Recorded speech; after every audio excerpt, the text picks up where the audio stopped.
welcome back to another little cheeky Path of Exile 2 build guide.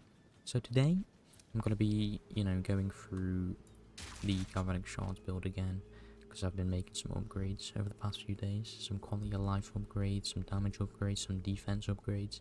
So in this video I'm going to be going through all of that, what I've changed, what I've added, and some changes I've made to the passive tree as well, just for some overall more damage, more defense, and just a better feel for the build.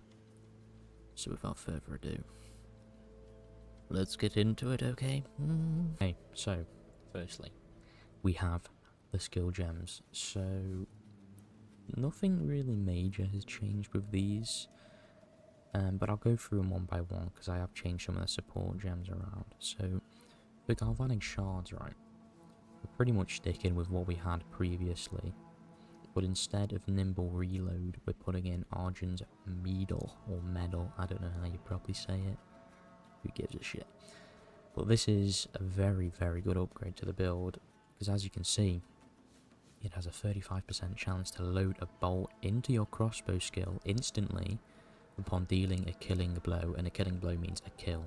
So every time you kill an enemy with Galvanic Shards, it has a 35% chance to load a bolt into the crossbow instantly, so you won't even need to reload. This is just an overall major upgrade for Galvanic Shards. It makes it feel a lot smoother, and it allows us to take nimble reload out and just add some more damage with lightning attunement.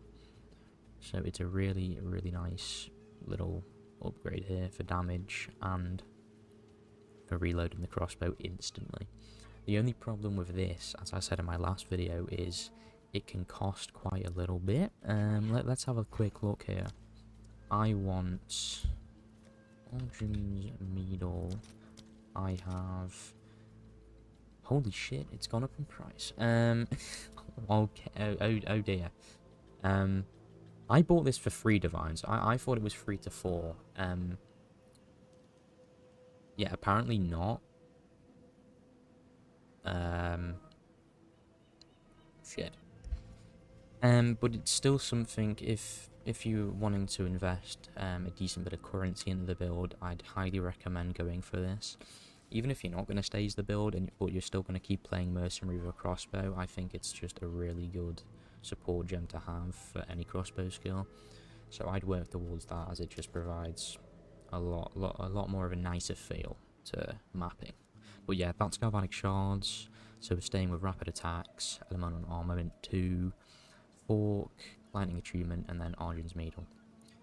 Voltaic Mark stays the complete same. We don't really need to add anything to that. Moving on to shock burst rounds, we've done a couple of changes with this. So keeping lightning attunement, we've got fresh clip 2, elemental armament 2, but then I've changed out deliberation, which is this gem here. So the skill deals 20% more damage, but you have a 30% movement speed penalty. So it's like minus 30%, so it takes away all your movement speed basically. But I thought this one just, it kind of feels better because you don't have the movement speed penalty, and you get more damage, and you just got to stay a little close to the boss, which is, fine for more damage. I think it just feels a lot better. I think deliberation, it's good, but it just gets, it's very clunky, so I switched it out with close combat, and I feel like the damage is very nice with that. You still destroy map bosses very easily, you don't need to worry about bossing. It's better, it is better. So yeah, that's shot burst rounds. Pretty simple, not much has changed, but I have changed some stuff in the passive tree to help bossing, so we'll get into that after. But emergency reload stays the same. Moving on, you may be wondering, where's Stormcaller Arrow gone? So basically, long story short, is I made some changes to the passive tree by adding weapon set passive points. So I wanted to make room to use my main crossbow as also my bossing crossbow in weapon set 2. And in this new update, they've allowed it where you can use your main hand in your second hand weapon set. So that's really convenient. You may be wondering, where has Stormcaller Arrow gone?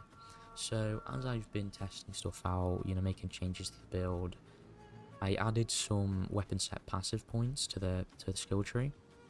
So along with that, I wanted to use our main hand crossbow as also our bossing crossbow, and in this new update, they've added a feature where you can use your main crossbow as also your second crossbow. So you can use it for weapon set 1 and weapon set 2. And I also realised with some more testing, when you apply Voltaic Mark, shoot Galvanic Shards at the boss once or twice, they shock anyway, almost every time. So we don't really need Stormcaller Arrow anymore, and it just makes up for more bossing damage by taking it out. So that's why it's not there, and it causes less confusion, because I did notice some people were very confused on how to get Stormcaller Arrow working, and I think this is just a major quality of life upgrade as well, because now you don't have to load in shot burst rounds to your main shot now, because weapon set 1 has... So basically for the weapon sets, you get a different shot. So weapon set 1 crossbow shot and weapon set 2 crossbow shot. And now because you have 2 separate shots, you don't have to load in shock burst rounds or galvanic shards every time you want to switch the skill. So now when you're bossing, you just do left click for galvanic shards to shock them, and then hold right click. That's it. Pretty simple. So, and the buffs have stayed the same. All I've done is I dropped a perfect jeweler's orb, so I slotted in elemental focus onto Herald of Thunder just for some more damage. However, for the weapon swapping, it can become a little complicated with the skills, so I'll run you through it quickly. So we want to assign different skills to different weapon sets. So weapon set 1 is our map clearing weapon set, and weapon set 2 is our bossing weapon set. So when you click this little arrow here, you can look at the bottom and you have a 1 or a 2. These are the different weapon sets. So Galvanic Shards we want to use with weapon set 1 because it's our mapping weapon set. So we tick 1.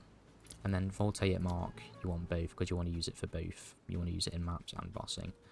And then obviously Shock Burst rounds you want that in only 2. Emergency Reload you want in 2. And then for the buffs, for Overwhelming Presence, you'd want in both. Wind Dancer, you'd want in both. However, Herald of Ash, just tick that for weapon set 1. This is because when I put the Herald buffs here on the passive tree into weapon set 1.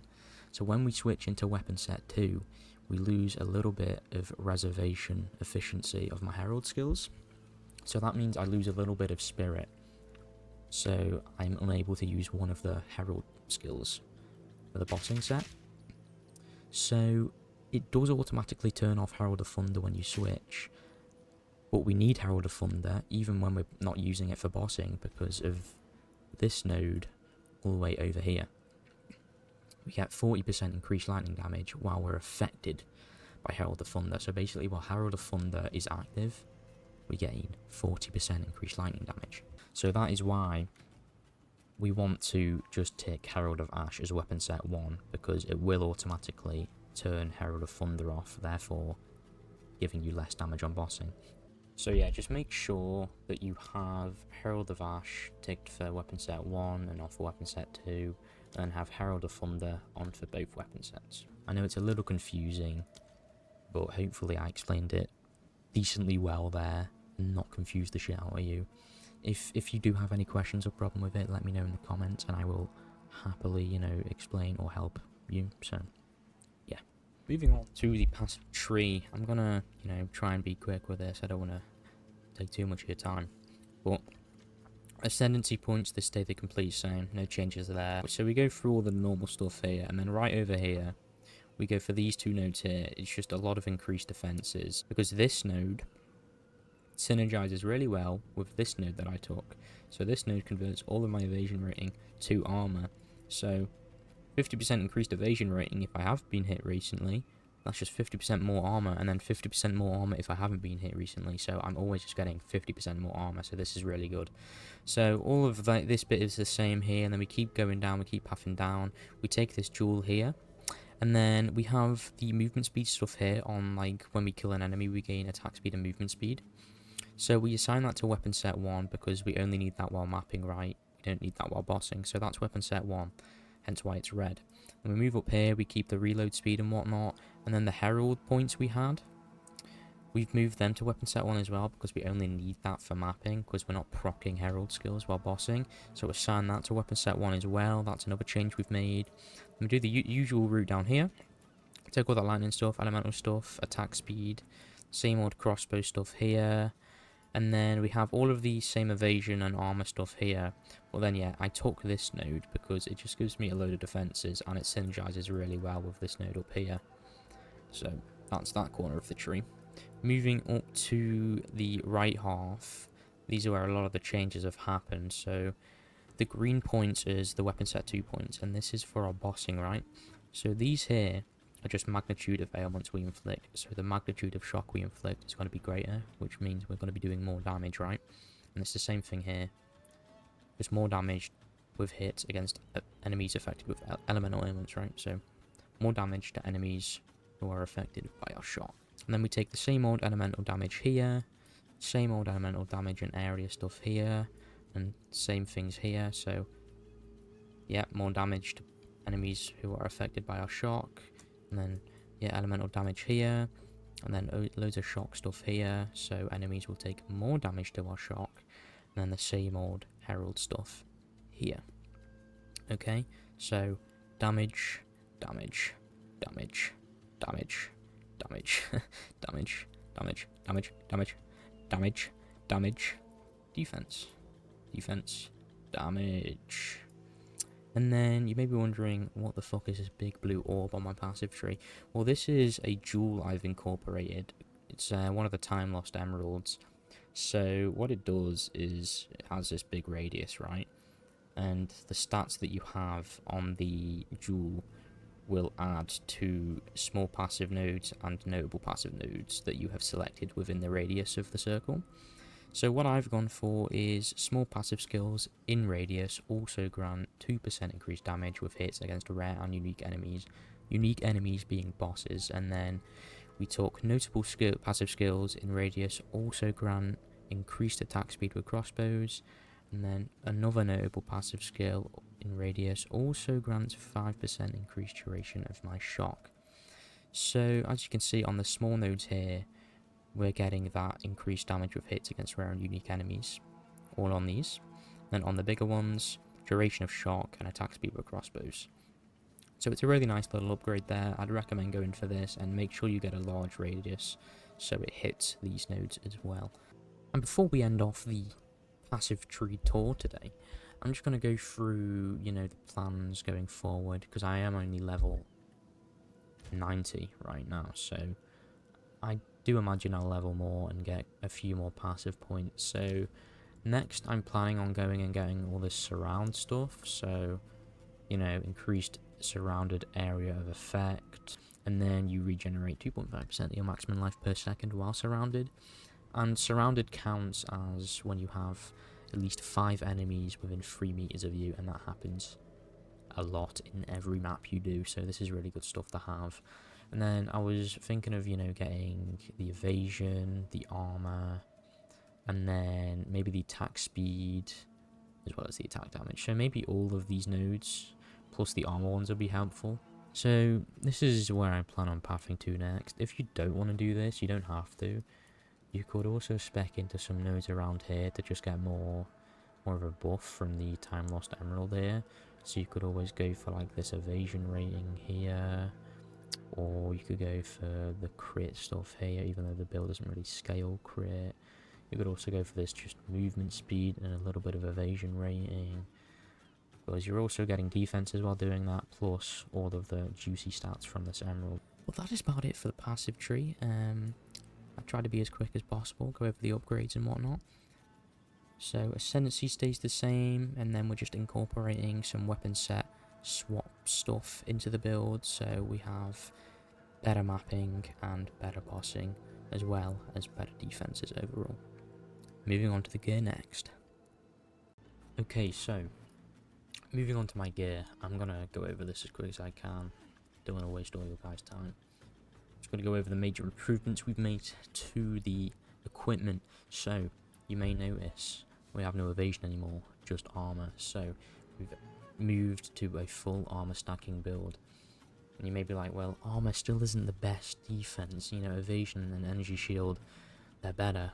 I know. However, armor is still okay. They tried to buff it this patch. It's still nowhere near the other two, but it's getting better. We're scaling armor because it gives us a nice bit of defense, but because of the stats we have on our body armor and helmet, the percent of armor also applies to elemental damage. While we scale our armor, we're also scaling a shit ton of damage. So if you look at my armor here, armor applying to lightning damage, 12,000. Very nice! Let me go over the gear. So crossbow stays the same, lightning damage, elemental damage, attack speed, projectile skills. The major change I've made to the crossbow are these runes here. The Fainleld Rune of Spring.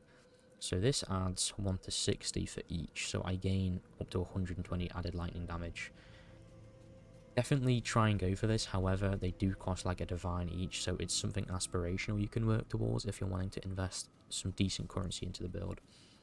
Then moving on to the helmet, so this is one of the changes I've made, so I changed my helmet to a full armor helmet. So we're just going for armor, life, resistances, and the most important stat here is the percent of armor also applies to elemental damage. Try and get as high as a roll as possible. And then I like to add some rarity onto all of my items, but you don't need it. It does increase the cost of a lot of the items when you try and get rarity of items found on it. So make sure you just get the other stats before you try and add rarity to your gear. As well as this, I add a plus 10 to strength rune on my helmet because these items require quite a high amount of strength. And I was very lacking. I'm just about meeting the requirements for my body armor, so I added that there, but you might not need it. Then moving on to the body armor, same thing, armor switch, but we've gone for a specific body armor here called the Warlord Cuirass. This is because it has an implicit that you can see at the top, which is the percent of armor also applies to elemental damage, and then we get the stat again on our item as a suffix. So let me just go over it. So we get armor, life, resistances, and then the main, most important stat here is the percent of armor also applies to elemental damage. So for both of these rolls, try and go for as high as a roll as possible, because it just gives you loads of damage for stacking your defenses. Well, that's that. It's good stuff. Lots of damage, lots of armor. Beautiful.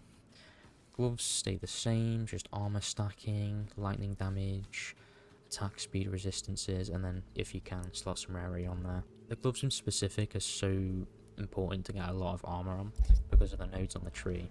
So if we look at these down here, right, so +1 to evasion rating per 1 armor on equipped gloves, so you get a shit ton of evasion rating, which we don't even use, by the way. So we just get a load of evasion rating, but this is where it gets better.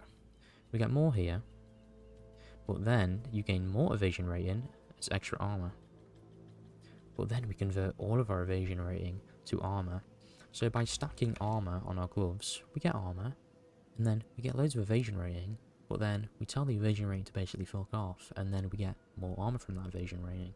So that is very, very juicy. And then the boots is another item we've changed, so we've just changed this from an evasion boot to a full armor boot. So we keep the movement speed, go for 30% or higher, more armor, life, resistances, and then if you can slot it on some rarity, it's, you know, always good to have, so you can get some juicy divine orbs. And the main thing I've changed with the boots, which is just really nice, is this soul core. Let me try and say it properly. Zalatal's soul core of insulation. There we go. This just gives another boost of damage from stacking armor. So plus 30% of armor also applies to lightning damage. So it's just a great bit of damage from scaling your defenses. So that's the boots. And then belt stays pretty much the same. Life, mana, strength, resistances. Make sure you get like strength, because yeah, these items here can require quite a bit of strength. So try and get as much strength as possible on your belt, and yeah, you'll be sorted, you'll be good. And then yeah, rings stay the absolute same. So lightning damage to attacks, life, mana, resistances, and then a very important one at the bottom, gain mana per enemy killed. This helps sustain your Galvanic Shards while mapping so much, so that is a must-have. And then yeah, if you can get it on there, rarity is always nice to have. And then the other ring is basically the same, lightning damage to attacks, life, and then I get some dex and int because a lot of the skills we use require int plus dex, so you want to get as much dex as possible. For int, just go for what I have here, go for at least 40, and that should cover all of your skills, and you won't have any problems with that. And then, yeah, get your resistances, plus some rarity, if you can fit it on there. It's always good to have. And then, last but not least, Amulet has not changed at all, because it's just that good. So we have life, spirit, projectile skill levels, and then resistances. The main important stat you need on this, like I said in the last video, is the spirit, because we need the spirit to have all of our buffs active, and we have 4 of them, so we need that juicy spirit. And then the next stat you want on your amulet is the projectile skills, and then the resistances and life. And then you may see the anointment we have at the top, Wild Storm. So previously I had Precision Salvo on my amulet, so that gives you, I'm fairly sure, just some attack speed. Let me see here. Yeah, projectile speed, attack speed, and accuracy rating. That's good to have, but obviously this one here is better. It's just more lightning damage. However, it can cost you, like, you know, 2 divine or more. It might have gone up since I got it, but this is something you can work towards and should work towards if you're wanting to invest some more currency into the build, because it just gives you so much more damage. So yeah, if you can't get that at the minute, stick with Precision Salvo, because that's still really, really good for anointing on the amulet. And yeah, that's all the gear. Pretty simple. Just some little upgrades here and there. Well, not little, but you know, some decent upgrades here and there. Switching from evasion to armor, and then we're also just gaining a shit ton more damage whilst getting our armor. Cool. So yeah, that's the updated build. The updated Galvanic Shards Witchhunter build by yours truly. Made some changes here and there to defense and damage, just some quality of life stuff. So yeah, if you have any problems, any questions, let me know in the comments below. I will answer any questions or anything you have to say. I will reply. And if you did like, leave a like. And if you liked it even more, subscribe. It would help a lot. If you do like these types of videos, I'm planning to do a lot more, and I am live many days in the week at around 8 PM British time. So, you know, if you enjoy this stuff, if you want to see me using this build or other builds or just playing this game, swing by, say hello, and we can have a chat. And yeah, thank you for watching. I hope you enjoyed it. See you later. Bye bye.